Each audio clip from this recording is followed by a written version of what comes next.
Guys, Jared Welch, RacingDudes.com here for another week of Breeders' Cup Classic rankings.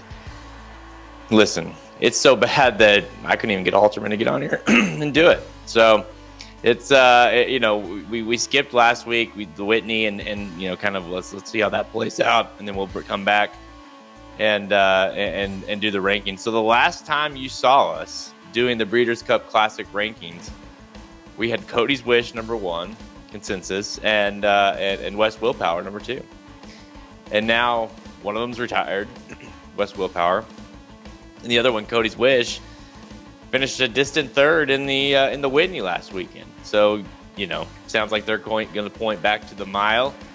So we're not going to see him in the Classic, and so now it's like, okay, there's 2 older horses gone. White Abarrio romps.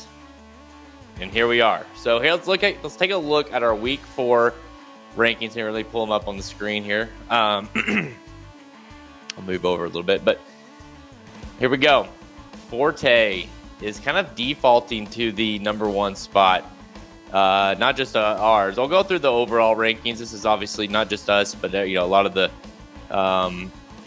people in horse racing, the main people, some of the riders and things like that do the votes every week for the Breeders' Cup, and Alterman and I are on that list as well. So this is kind of the overall rankings: Forte, White Abarrio, Go Rocket Ride, Mage, Archangelo, Cody's Wish, Defunded, Rattle and Roll, Zandon, Art Collector. That's your top 10. So initially, I think it's amazing that Cody's Wish is on the list. I don't.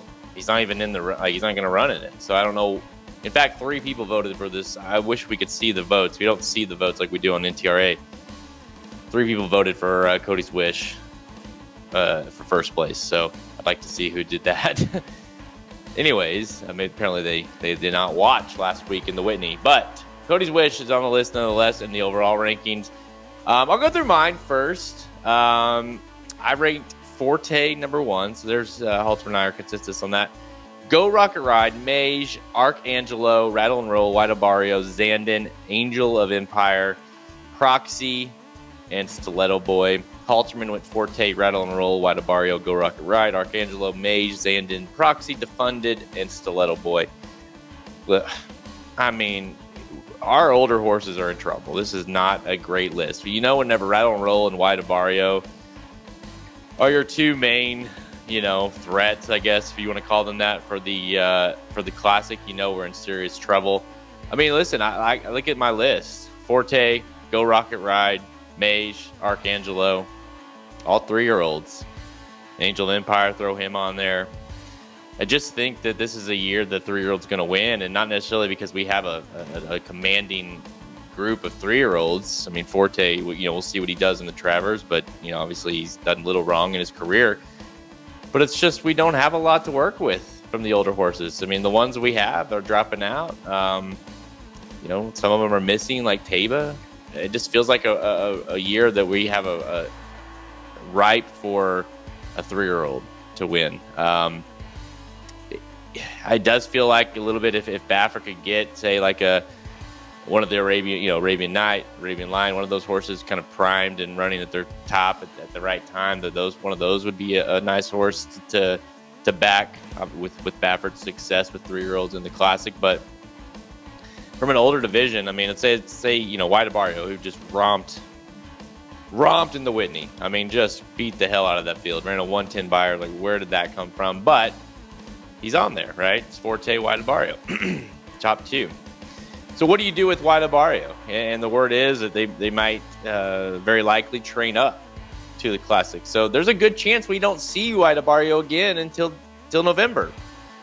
And it's like, you got to sit on that Whitney this whole time and wonder, is he going to do that again? And if he does, I mean, obviously he would be a huge factor in the Classic. But from a race that we hadn't seen from him before, nothing even close to that. And it's like, can you really depend on that for the biggest race of his career?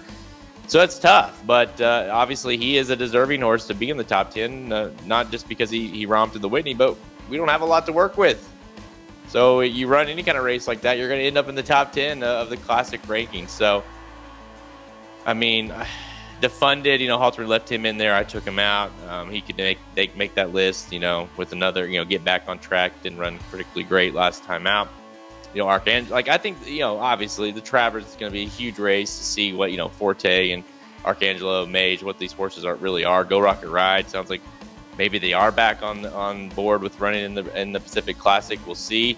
So some of these 3-year-olds need to kind of take shape, and I think maybe we can have a little better feeling for what they're going to be and what they're going to do for the Classic. But yeah, it just feels like it's a disaster, as of right now. Now, having said that, from a betting standpoint, it's going to be, it's shaping up to be a fantastic betting race, because it really feels like, if let's just say for argument's sake, this is the 10 horses, that make the list or make the race, and it's like, couldn't you see a lot of these horses winning it?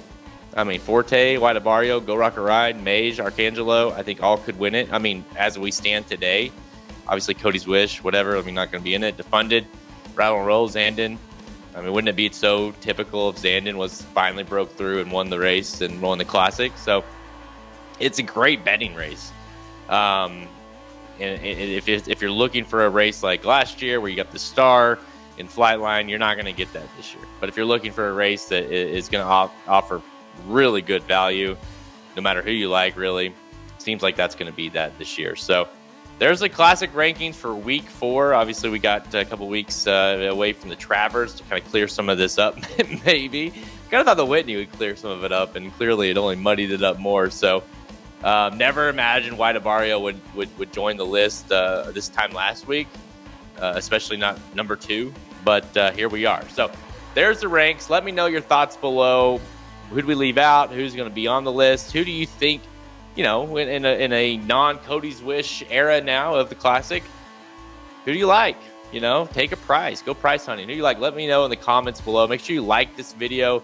Make sure you consider subscribing to our YouTube channel, as we offer all kinds of content for the Breeders' Cup, for horse racing in general, Saratoga, Del Mar, all right here on this YouTube channel. And make sure you hit that notification bell so you get alerted when we go live or have more videos available. Until next time, I'm Jared Welch. See you guys. RacingDudes.com is your home for the best free picks for every race, every track. Summer's here, our picks are heating up. We want you to join us in the fun. Subscribe to the Racing Dudes YouTube channel right now. Click the notification bell. You don't want to miss a single one of our awesome videos. Want to make money betting horses? Bet with the Racing Dudes.